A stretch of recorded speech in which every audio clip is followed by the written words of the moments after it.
So, ladies and gentlemen, welcome to our Q&A satsang again for the week. And we're going to be covering questions that you guys ask me from, Facebook and YouTube and all that. And I'm going to be combining them and answering them here for you. And just to let you know, my course of planets through ascendant and nakshatras is currently happening on Maga Vedic Astrology Academy. And today I'm going to be covering Pushya Nakshatra, but you can watch previous videos, previous lessons, PDF files, all of it. So, let's start with our very first question. Comes from Vipul Rajan Mishra. What if any house has no planets, then the nakshatra falling in that house will have any effect? Example, if house with Aries sign has no planets, the nakshatras Ashwini, Bharani and Kritika will have some effect or not? Ooh, now you're getting into the deeper secrets of nakshatras. Of course. Actually, if you believe it or not, all the nakshatras in all the houses come alive at a certain age, but specifically the cusp nakshatra is the important. It's the important. It actually sometimes, well, not sometimes, every time, it'll have more impact on your horoscope, on your planet, versus the actual nakshatra the planet is sitting in sometimes. And this is where also the concept of opposite nakshatra comes into play. When you study the opposite nakshatra, it is the actual glowing area of your life more than the actual placement of the planet in the nakshatra. The placement of the planet in the nakshatra occur at their own will. Always remember that. Planets in nakshatras, their story plays out at their own will. The opposite nakshatra is what you, as an individual, try to personify as your mission, as one of the things that you're trying to accomplish. Okay, so this is how you study, and there are many methods of this, like especially the secret to predicting just by looking at the ascendant and no planets, nothing. Nakshatras come into play. It's that simple. The second question is Swastika Karel. Please enlighten us about what happens when ashtakavarga of the 11th house is the highest than all the other houses. So ashtakavarga is a mathematical system in Vedic astrology where each planet gives certain numbers to a house from 1 through 12. And those numbers range from 0 to 8 points. And when you accumulate points given by all the planets, including the ascendant itself, we add them up. We do ekapati reduction of Varamira, and we'll come up to a point like 34, 35, 28, 21, 19, 42, 48, even 52. So we accumulate these numbers. That is what this ashtakavarga, this person is saying, that what if the 11th house has all the highest of the points? What does that mean? Actually, that doesn't really mean too much, because what are you comparing the 11th house from? Like, for example, you look at, I think, Bill Gates' chart. His 11th house is weak. With ashtakavarga points, his 11th house is weak. Now, judge his 11th house from Venus Dasha that occurred. I believe it's like 35, 38 points. So just by you having 11th ashtakavarga in the 11th house simply shows one has easiness when it comes to dealing with resources.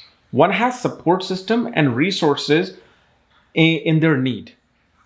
But to really see the 11th house of desires, attaining liquid gains, liquid money, well, you got to judge it from the dasha itself, and you got to judge it from other planets. Like, for example, if you want to know, will you gain something from your mother? Well, take moon, make it the ascendant as the moon chart. Look at the 11th from the moon. Will you gain anything from the mother? Same thing with the sun. Make sun the ascendant. Look at 11th from the sun. What are the points? Are you going to get something from the father or no? So this is how you can interpret these nakshatras. It's not necessarily that if it has the highest points, you become rich or you become extremely wealthy, because it all depends from where you're judging. Okay? Next question comes from Shubhangi Sharma. What happens when Rahu and Ketu are in each other's nakshatra in the birth chart? Rahu, Magha, 6th house, Ketu in Satabhishak, 12th house. How can we understand this? Well, so first of all, when nakshatras are being exchanged by two planets, it's known as Sukshma Parivartan. Okay? And Sukshma Parivartan works just like a Parivartan Yoga. But the thing is, especially Rahu, Ketu with the karmic axis. These are our karmic axis. And when they exchange their sign, shows that the person's main theme of life will be controlled by Rahu and Ketu. So here it shows definite love for occult, mysticism, dealing with ancestral knowledge, dealing with, going towards healing, which is outside the realm of the world. Even having out-of-body experiences, dealing with the interdimensional beings. Love for one of the missions in your life will be towards solitude and isolation. So this is a very important. Whenever Rahu, Ketu exchange each other's nakshatra, it shows this is what this person is here to accomplish. That's it. This is the main thing that their purpose is to be here for. Then, Swarnali Dutt. Is it necessary to have guru to practice Kundalini meditation? Can I do it without a guru? If necessary, can you please tell us how to find a guru, and look forward to getting your suggestion. So my suggestion is this: whenever it comes to like basic yoga, basic meditation, you can do it on your own. But Kundalini, first of all, there are different variations of Kundalini. Okay? It's not just Kundalini and the 1,000 lotus petal being opened up and you're singing songs with the angels. There are different types of Kundalinis, different types of nadis that become active. And you do not want to activate the wrong nadi first compared to the next below nadi. Sometimes people open up their heart chakra while other chakras are still closed. And this can create a lot of havoc in a person's life. Kundalini is not some dramatic negative experience. There is a beautiful experience, but it's better to have a guide. It's better to have some kind of a guide to help you. Now, sometimes you can be initiated into Kundalini by a really, really perfect guru who can then, even from distant, balance your energy. So when you dive into these things, it's you're entering into the world of Matrix, where you open one door, there's this surprise. You open that door, there's that surprise. So it's always good. But then again, the problem is nowadays there are more gurus than actually students. Everybody has some clan that is happening. Everybody wants to be on that golden throne. One thing I said on Facebook is that whenever you see a guru on a golden throne, like an actual golden plated seat or throne, and them wearing all kinds of jewelry, this and that, you got to run the opposite direction if you really are looking for God realization and enlightenment. If you want good entertainment, if you want to just know about the culture, the Sanatana Dharma culture, how things are done, fine, go enjoy it. But if you're looking for God realization, you'll find that person naked in a cave. And they'll probably hit you before they do anything to you. So this is how these things work. One of the best teachers, actually, no, I don't want to say names. You just have to find it on your own. If you're to get lucky, you'll find them. Okay? But if I say any name, most people will start giving their opinions. This person is this person is that. So I'm sorry. If I ever meet you in person, If you ever run into me, I'll tell you in person, but I'll never say it just out loud. So then, Paine Varna. About pets, is adopting them highly karmic by taking care of them and serving them. Are we only clearing our debts towards them, or is it any way increasing our fortune or luck? Please do not get pets if you think you're going to get fortune and luck, because you will not do justice to that pet. Please. And I see people, even in my car home item consultation, when I recommend dogs to people, certain people, I'm like, if you don't like a dog, don't make a mistake of getting it, because you're ruining your and their life as well. For example, like in Lal Kitab, there are many things where they say one should not give donations, or one should not give donation on this day, one should not get pets, one should get pets. So I have one of those placements where I shouldn't be getting a pet. But the thing is, I'm in love with dogs. As a child, I just wanted a dog always. And of course, as a Hindu Indian family, most of the families, not all, most, hate dogs. They don't want to deal with dogs. And my family was like that. I was like a complete aghori compared to my family. They still probably are not used to these dogs. My mom now loves Yash, but never before. But I was so adamant. I'm like, I'm going to get it. I want a dog, and I got it. And I wouldn't really say what happened, but within 6 months, my life changed of getting Yash. And now I have like, 6 dogs? 5 dogs? Actually, at one point, we had 7 dogs, believe it or not. Now it's down to, 5 dogs. Look at this. I have so many dogs. But I love dogs. I just love being around dogs. I love having dogs around me when I work. And so don't get these things for luck and all of that thing. If you love dogs, if you love cats, get them. See, like there's that. She's sleeping right there. I don't think you can see her right there. There's Granola sleeping. See, don't fall into these things regarding remedies and pets, unless of course your chart shows that you will love pets. Okay, but yeah, dogs and cat clear our aura. They're able to clear our aura, and depending upon where certain nakshatras and planets are placed, dog can suddenly, bring you great luck. Okay, in my case, it's the opposite, but I love dogs. I want them, so do not get them unless you really like them, because that'll be more karma. Because if you just get them and you're hoping for money and wealth to come in. Then Shubhashri Satyapate. Venus Ketu conjunction in all divisional charts.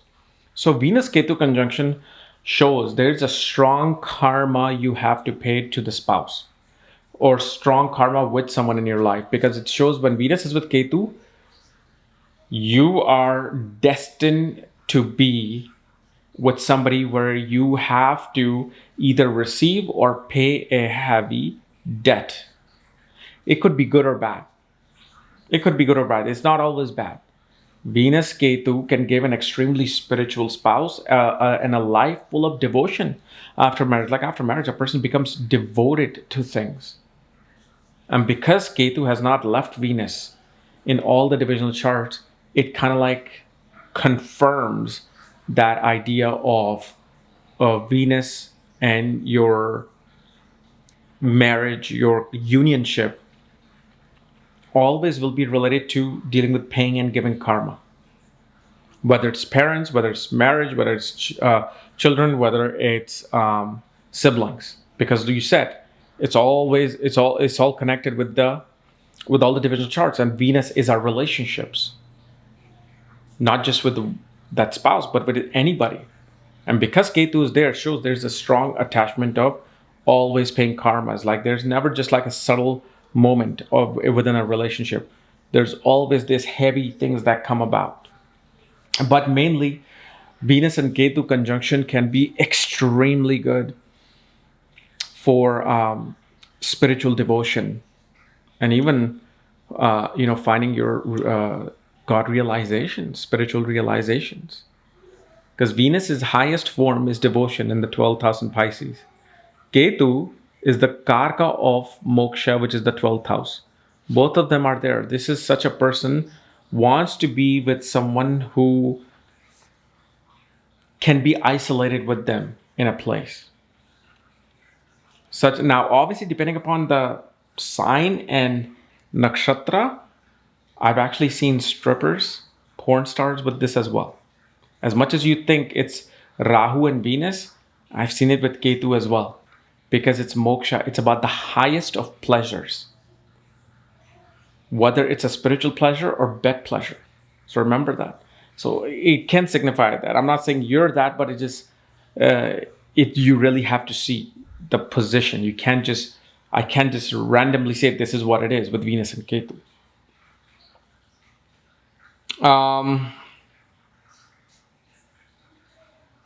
So this person, Saroj Gupta, does Shraddha Shatak matters in case of marriage? So Shraddha Shak simply means judging of the moon of the groom and the bride. Okay. You guess you can even use in bride and groom. But in the traditional sense, with men and women, you have to look at their moon's nakshatra. But it's not really how as it's described. Okay. They say that if the other person's moon falls 6th, 8th, or 12th from a person's moon, then it creates either arguments, sudden ups and downs, or heavy losses because of both of their mindsets. It's true to a certain extent, okay, but it really represents the tattva of the moon, the tattva of the zodiac sign. So I'll give you an example. Somebody has moon in Aries. They marry a person with moon in Pisces. So one's tattva is fire, one's tattva is water. One's tattva is dual, one's tattva is movable. Not to mention, one moon has to travel 12 houses to get their message across to the other person. And the other person can get it very quickly because it's the next house from 12th house to the first house. So Aries and Pisces are right next to each other. But one has to take full round, one is right there. So what happens is this particular combination will cause major irritation, especially for the person who has moon in fire. Because they have to get across. It takes a long time for the other person to understand what this person is trying to do, trying to achieve in their life. And this person is always on initiating things, always on ready to take on challenges, ready to go and, manifest things. While the other person is just in their own la la land. They're in their own oblivion. For them, everything is just peace, love, and light, and God.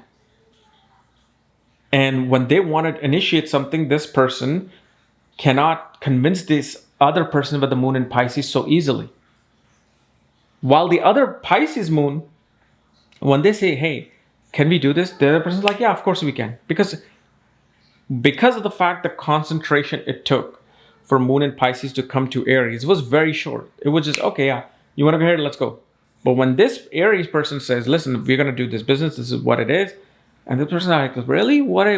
Why do we have to do this? No, I don't understand this. No. And they're like, no, listen. This is what's happening. No, but why? And from there, the frustration comes in. So this is where we see the compatibility becomes very important, including nakshatra animals. If one person, let's say, is a snake, the other person is a mongoose, they're going to be at it. One's going to try to kill the other person, meaning mentally. because mongoose and snake do not get along. So if one is, let's say, Rohini, the other is an Uttarashada, well, good luck trying to find that mental peace between yourself and the other person. So it is very important. Okay. So anyway, guys, this was my Q&A for this week. I'll see you guys tomorrow with something else. In the meantime, leave your questions down below. And for my books, reports, consultations, check out the links here. Otherwise, we'll see you tomorrow. Bye-bye.